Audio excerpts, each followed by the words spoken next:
$8 million to promote LGBTQI+ in the African nation of Lesotho, which nobody has ever heard of.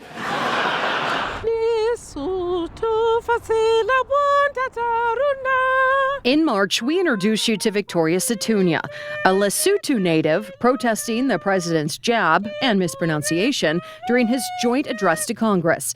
You learned she came to the U.S. in the 90s to pursue an education and escape a violent political conflict in the small parliamentary constitutional monarch surrounded by South Africa. Amidst the second Trump administration's immigration crackdown, she's sharing her experience as an immigrant mom of a son deported by the first Trump administration, who teaches, sings, and fights for justice and equality. I have to take a deep breath. Victoria Sethunya shares her struggles as a mother and legal permanent resident immigrating from Lesotho, Africa.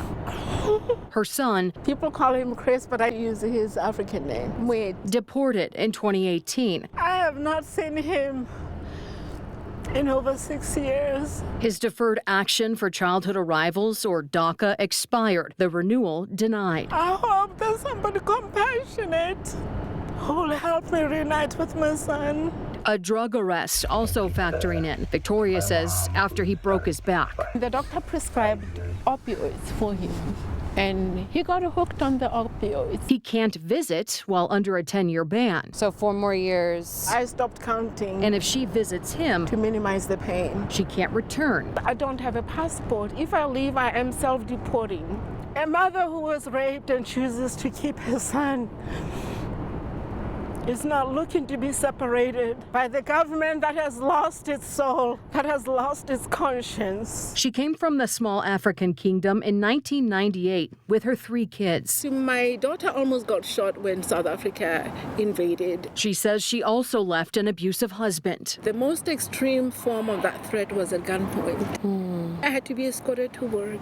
Maybe there were 3 women at that time who had vehicles in our village. So everybody knew where I was, and at one time. I don't know if I can still carry it. Among the horrors, wonderful memories connect Victoria to her homeland. It brings back memories of when I was a little girl going to the well. As a PhD candidate with master's and bachelor's degrees, plus a former career as a pharmacy tech, I think the more educated people are, maybe the more peaceful the world would be. So I'll take the square root. she teaches all sorts of subjects. The answer still comes from the question. To eat? When she's not teaching, she's singing, writing, I'm a peace activist. or demonstrating. To let them suffer. Speak up when somebody says something that's not correct. Speak up for anybody and speak out against any wrong.